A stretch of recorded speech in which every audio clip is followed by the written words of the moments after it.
काल संध्याकाळीची पाहणी केली. याच्यामध्ये मुख्यत्वे आपला त्या ठिकाणी एक आपला जो शेती वस्ती म्हणून घेतला एक छोटा अंडरब्रिज आहे.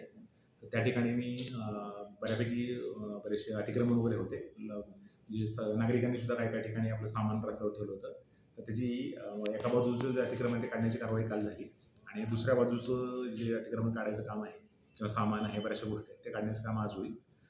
त्याचबरोबर जो 54 मीटरचा राहिलेला शेवटचा जो स्ट्रेच आहे, त्या ठिकाणी सिमेंटचा एक प्राथमिक लेयर जो आहे, तो काल अंथरून झालेला आहे आणि ते आज पूर्ण त्याचं वॉटरिंग वगैरे होऊन उद्या सकाळी 6 वाजल्यापासून आम्ही तो नागरिकांना खुला करत आहे. तर ते त्यानंतर मी बऱ्यापैकी म्हणजे थोडं लांब अंतर पडेलच, परंतु लोकांना एक चांगला ज्याच्यामुळं मोठा रस्ता अवेलेबल होईल, ज्याद्वारे लोकं म्हणजे त्यांना शहरात इतर ठिकाणी जिथं जायचं असेल, तर त्या ठिकाणी जातील. आणि त्या रस्त्याचं जे अंतिम काम आहे ते सुद्धा साईड बाय साईड रहदारीचा कारण रस्ता तो जो 4 लेन रुंदीचा रस्ता आहे तो मोठा रस्ता आहे. त्यामुळं साईड बाय साईड जे उर्वरित जे काम आहे ते सुद्धा रहदारी व्यवस्थित मेंटेन करून ते पूर्ण केलं.